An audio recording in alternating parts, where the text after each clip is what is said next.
All right, we're spending some time getting to know the first 5 books of the Bible, the books of Moses, the Pentateuch, and we're spending our time right now in Genesis, where it all begins, and especially looking at chapters 1 through 3. And it's not a problem for us to spend a lot of time in these chapters because these chapters are just so foundational. It's amazing how many answers to the questions we have about the Bible and the questions we have about life are found in just the first couple pages of Genesis. We've seen that these chapters teach us some very important truths about God. And they also teach us some very important truths about us. They show us who God is, and God shows us who we are. God defines us. He explains us. And the first truth we see about what it means to be a human, who we are, is that we are not God. Humans are not God. You have to get that right to understand the Bible, to understand your life. You are not God. A second truth, however, these chapters teach us about who we are as humans is that we are not animals.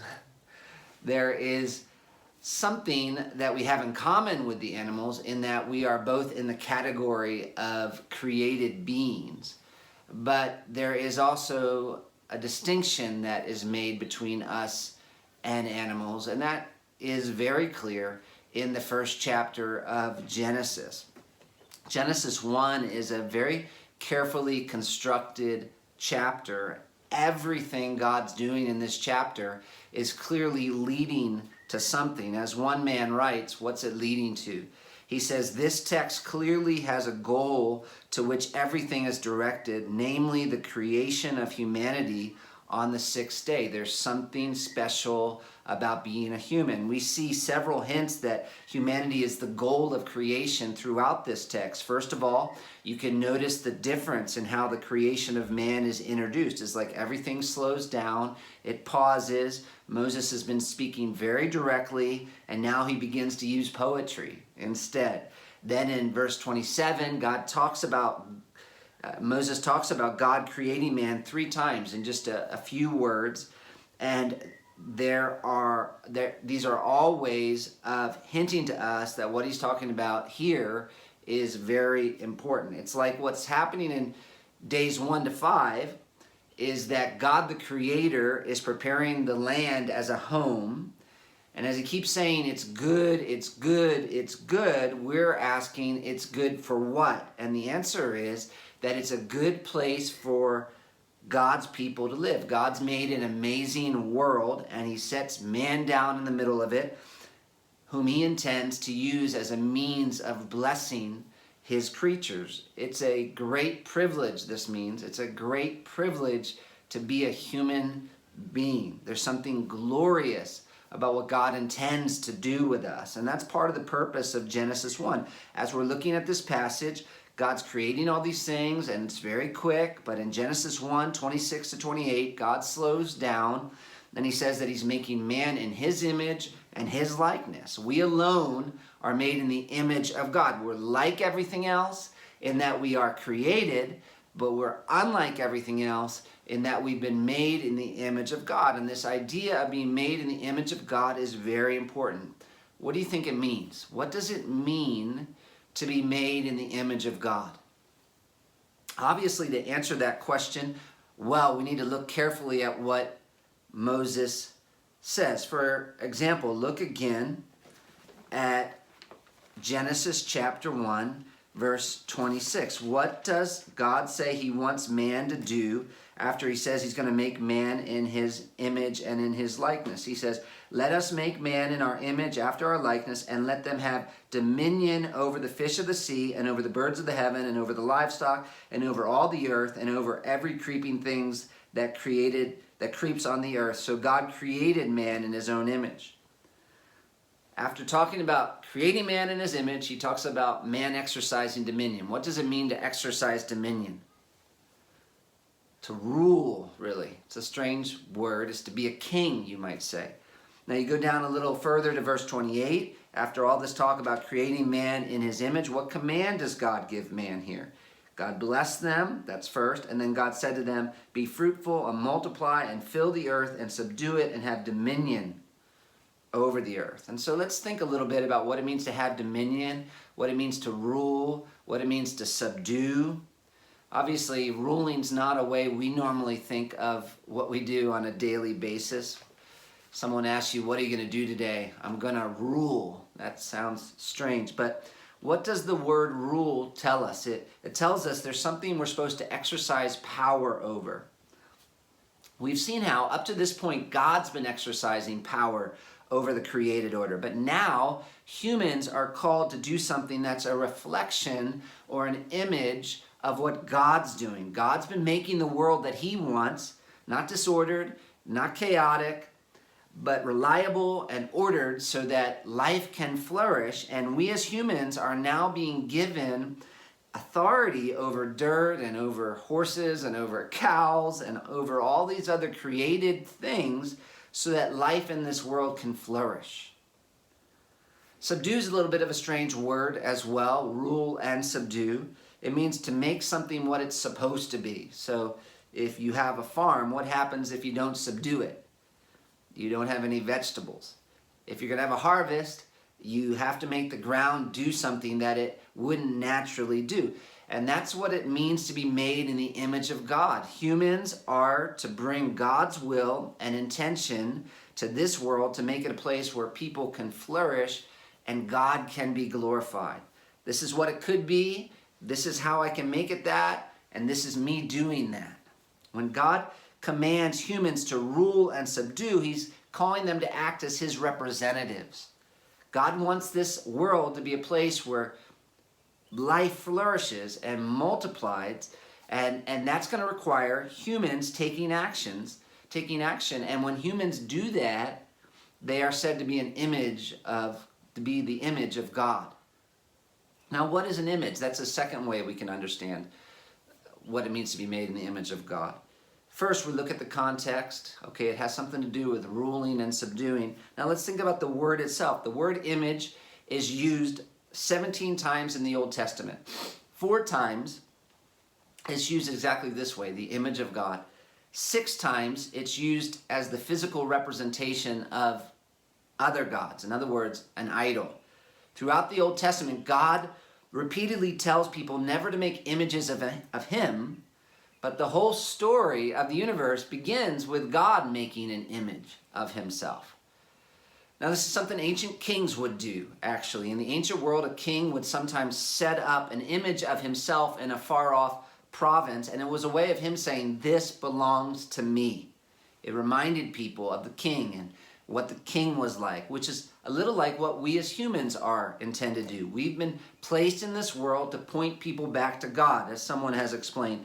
The writer of Genesis 1 portrays God as king, presiding over heaven and earth, an ordered and harmonious realm in which each creature manifests the will of the Creator and is thus declared good. Humanity is created like this God with the special role of representing or imaging God's rule in this world. Mankind was created to mirror or represent God. The term image and likeness indicated the exalted, regal role humanity plays in its natural environment. The male and female, as king and queen of creation, are to exercise rule over their dominion, the extent of which is the entire earth. Being made in the image of God signifies humans exercising dominion as God's vice regents over creation.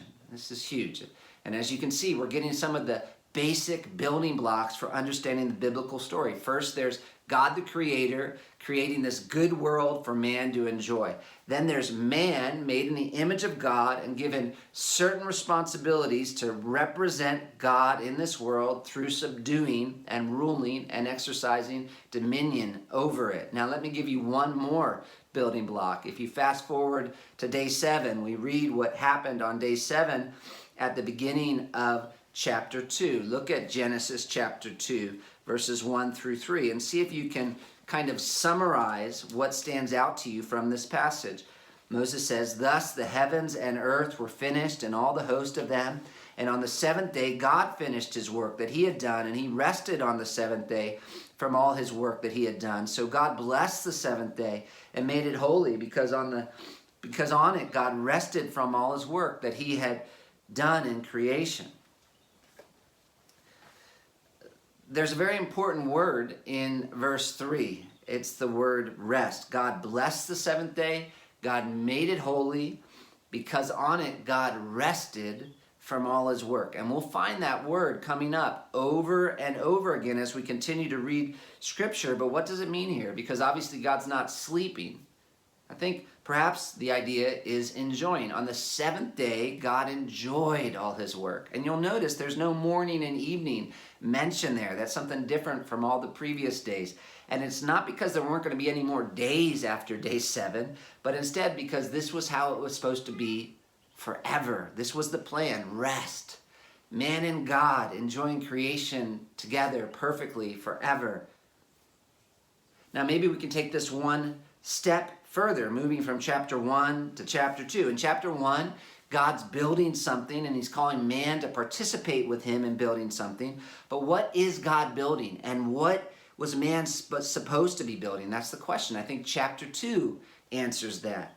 It's a zoomed in description of God's creation of the universe, and it's specific. We see God making a garden, and the word Moses uses for God there is not Elohim, but Yahweh, and Yahweh is God's personal, relational name. You know how you might call someone by a surname. My last name's Mack. Hello, Mr. Mack. But if we're close, we're on a first name basis, we might say Joshua. And in a sense, that's Yahweh. This is a very close, personal, relational kind of name because this is a very personal kind of chapter.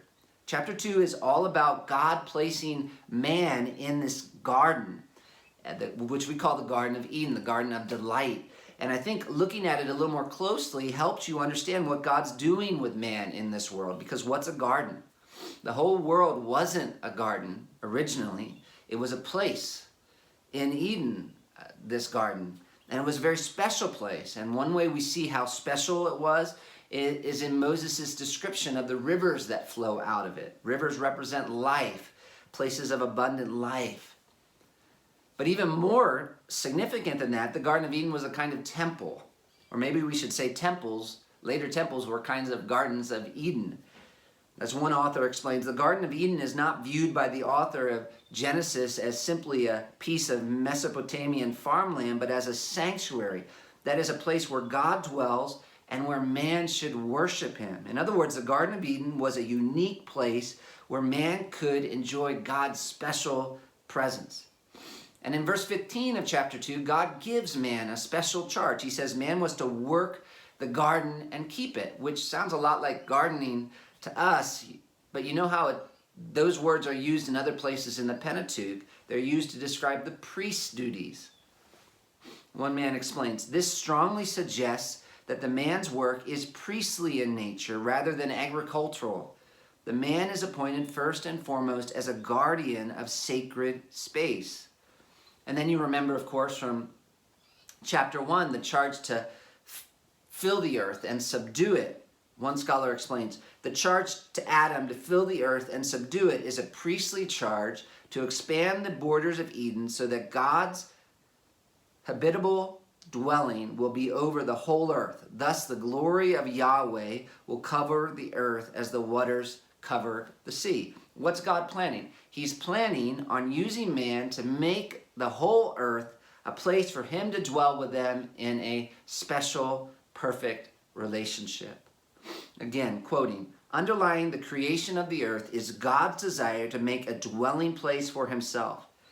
In the light of this aspiration, the opening 2 chapters of Genesis reveal that humans are created with the intention that they should participate in transforming the earth into a divine dwelling. To this end, they're given holy or priestly status that enables them to be in God's presence and serve in his sanctuary. God also delegates to people authority to rule on the earth as his vice regents. In line with this, they're instructed to be fruitful and multiply and fill the earth.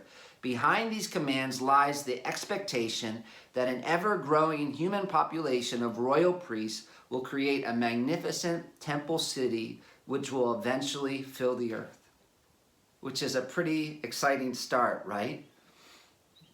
That's the plan. But obviously the world we're living in doesn't look like the world as God created it. There's a problem. And we'll look at that problem and the significance of what Genesis 3 has to say about that problem for us and the world in which we're living in and the rest of the Bible in our next video session.